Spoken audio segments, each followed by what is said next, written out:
एक रानी जिसकी कहानी जिसने भी सुनी वो हैरान रह गया। एक ऐसी वीरांगना जिसने अपना नाम अमर कर दिया।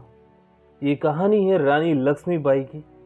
ये कहानी है उस रानी की जिसने संघर्ष की कहानी सुनकर आपके रोंगटे खड़े हो जाएंगे।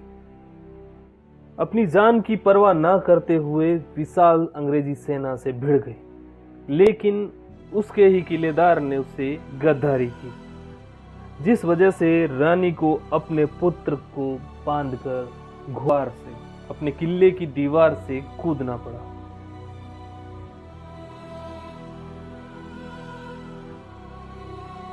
और यहीं से शुरुआत होती है रानी के संघर्ष की कहानी।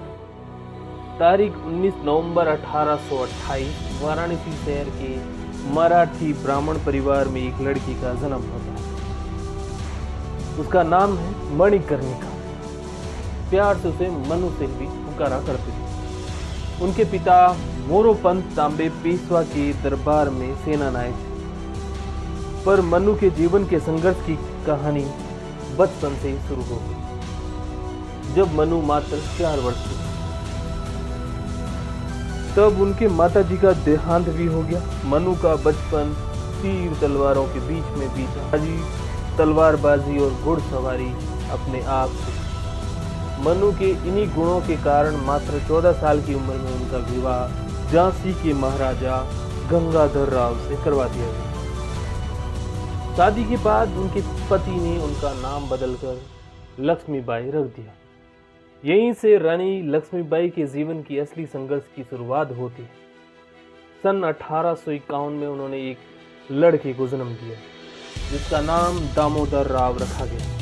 लेकिन कालचक्र की काया ने उन्हें ऐसा घेरा कि मात्र 4 माह बाद उस लड़के की मृत्यु हो जाती। पर रानी ने हार नहीं मानी। उन्होंने अपने भाई के बेटे को गोद लिया और उसका नाम दिया दामोदर राव। लेकिन नवंबर 1853 को रानी लक्ष्मीबाई के जीवन की सबसे बड़ी घटना घटित हुई और उनके पति की भी उसी दिन मृत्यु हो गई। शुरू होता है आज़ादी के संघर्ष का महाखेल। उस समय भारत पर ब्रिटिश ईस्ट इंडिया कंपनी का राज था और कंपनी शुरू से ही झांसी को हथियाने की कोशिश में थी। झांसी के राजा की मृत्यु के बाद अंग्रेजों की चाहत बढ़ी और उन्होंने हड़प नीति के तहत झांसी की रानी लक्ष्मीबाई को एक पत्र लिखा, या मान लीजिए कि एक आदेश दिया कि रानी के गोद लिए हुए पुत्र दामोदर राव को अंग्रेज सरकार झांसी का उत्तराधिकारी नहीं मानती और रानी हर साल अंग्रेजों से 60,000 की पेंशन ले, अपने परिवार सहित झांसी के सभी किले, भवन, सेना, खजाना अंग्रेजों के हवाले कर दे। जब रानी को यह सूचना मिली तो रानी तिलमिला उठी गुस्से से और उन्होंने बुलंद आवाज में कहा, मैं अपनी झांसी नहीं दूंगी। अंग्रेजों ने सोचा कि लक्ष्मीबाई एक महिला है और अकेली, इस कारण वो अंग्रेजों से डर जाएगी और कुछ नहीं होगा, नहीं तो ऐसो आराम के बदले वो अंग्रेजों की अधीनता को स्वीकार कर लेगी। पर रानी ने अंग्रेजी ताकत से युद्ध करने का निर्णय लिया। ये बात अंग्रेजों की उम्मीद से परे थी कि भारत की नारी कब भवानी बन जाए। 10 मई 1857 ये वो तारीख थी जब पूरे देश में अंग्रेजों से आजादी का पहला संग्राम शुरू हुआ। इस दिन झांसी की रानी लक्ष्मीबाई ने भी अंग्रेजों के विरुद्ध अपना बिगुल बजा डाला और झांसी रण का मैदान बन जाता है। रानी लक्ष्मीबाई ने अंग्रेजों से लड़ रहे क्रांतिकारियों की मदद के लिए पूरा खजाना और सेना लगा। लक्ष्मीबाई अंग्रेजों के लिए मुसीबत बन चुकी और रानी पर लगाम लगाने के लिए अंग्रेजी सरकार 2 भारतीय राजाओं सेनाओं के साथ झांसी में उतार दी। इस संयुक्त सेनाओं को रानी लक्ष्मीबाई ने बड़ी वीरता और बहादुरी के साथ पराजित कर दिया, जिसके जवाब में स्वयं अंग्रेजों ने अपनी विशाल सेनाओं के साथ झांसी राज्य पर चढ़ाई कर दी। पूरा झांसी अंग्रेजों से घिर चुका था।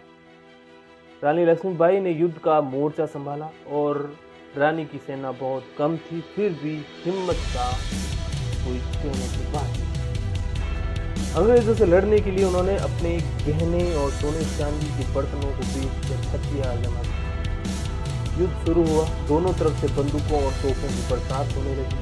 अंग्रेजों की उन्नत तोपें झांसी की दीवारों पर आग बरसा रही। झांसी आग की लपटों में धधक रहा था। इसी दौरान तात्या तोपें अपनी 20,000 की सेना के साथ रानी लक्ष्मीबाई की मदद के लिए पहुंची। परंतु तात्या टोपे की सेना को अंग्रेजी सेना ने झांसी के पास ही रोक रखा। 2 सप्ताह तक चले भयंकर युद्ध चलता रहा।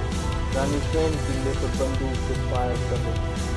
अंग्रेजों ने समझ लिया कि इस तरह से बलपूर्वक झांसी को जीतना असंभव।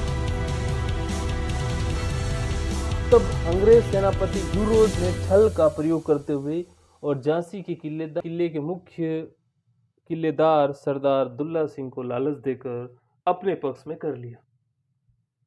दुल्ला सिंह ने अंग्रेजों को झांसी के किले का कमजोर राज भी बता डाला और उस पर वार करने के लिए कहा।